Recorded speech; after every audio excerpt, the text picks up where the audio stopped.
ప్రతిపక్షం సమయంలో కూడా అలాగే ఉందండి. వాటర్ లెవెల్ ఫేజ్ 1 ఏదైతే ఉందో ఫేజ్ 1 ఫేజ్ 2 అని ఉంది.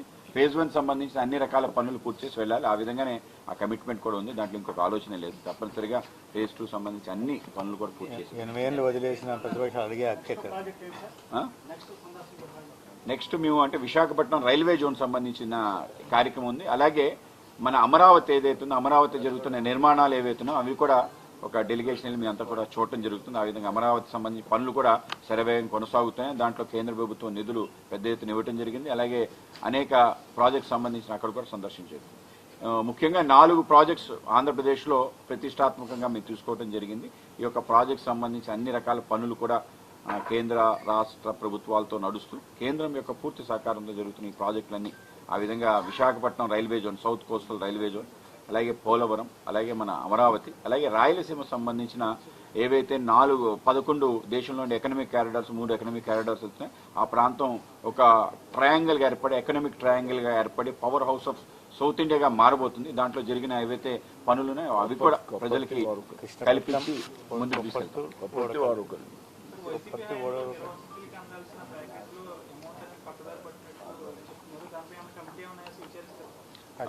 రాష్ట్రపతి ఏఎన్సీ నాకు చెప్పడం జరిగింది. కొన్ని చోట్ల ఉండే ఇబ్బందులన్నీ కూడా మాకు కూడా ఒక డెలిగేషన్ అండి. మాకు పోలవరం సంబంధించిన ఒక సమితి ఉంది మా జాతీయవాద సంస్థల ఆర్ఎస్ఎస్ ఆధ్వర్యంలో. వాళ్ళు వెళ్ళని పరిశీలించడం జరిగింది. ఆ విధంగా రిపోర్ట్ ఇవ్వడం జరిగింది. వాళ్ళపైన చర్యలు తీసుకోవడం జరిగింది. తప్పనిసరిగా అందరు నిర్వాసితులు ఒక్కరు కూడా నష్టపోకుండా ఏవైతే ఇప్పటికి 90 విలేజెస్ సంబంధించిన సుమారు 30,000 మంది ఎవరైతే పీడీఎఫ్లు ఉన్నారో వాళ్ళందరికీ కూడా వాళ్ళకి ఏది లోటు లేకుండా జరిగే విధంగా ప్రయత్నం చేస్తారు. గిరిజనులకు సంబంధించిన ల్యాండ్ టు ల్యాండ్ కూడా అది కూడా పూర్తి చేస్తారు. ముఖ్యంగా పోలవరం అంటే అందరికీ కూడా గుర్తొచ్చేది పాపికొండలు, అక్కడి నుంచి భద్రాచలం. ఏదైతే ఒక ఆనందం ఉందో అనేక మంది పొందుతున్నారు. ఆ విధంగానే పట్టిసీమ కూడా చాలా ప్రతిష్టాత్మకమైన ప్రాంతం.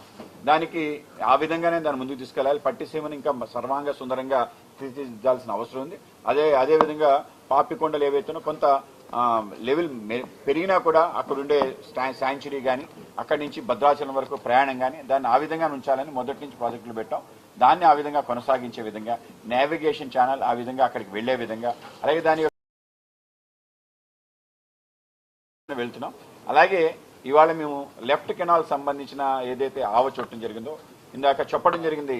అది అనేక రకాల వాటర్ గేమ్స్ కి అది ఉపయోగపడుతుంది. తప్పనిసరిగా దాన్ని ఆ స్థాయిలో దాన్ని పెంచాల్సిన అవసరం ఉంది. ఆ విధంగా పెంచడం జరుగుతుంది.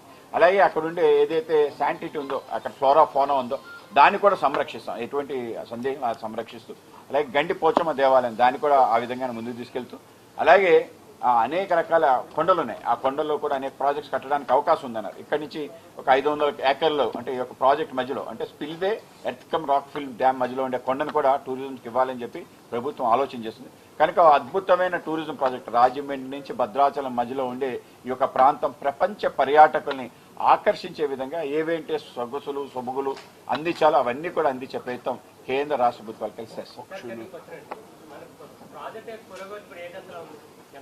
89% పూర్తయింది. మిగతా 11% వరకు పూర్తయిపోతుంది. 2027 కల్లా పూర్తి స్థాయి ప్రాజెక్టు పూర్తయి ముందుకెళ్తుంది. అవుతుంది 100%. ఏప్రిల్ 1 అవుద్ది. నష్టమే ఉందా? అందరికీ ధన్యవాదాలు. మీ అందరూ కూడా చాలా శ్రమించి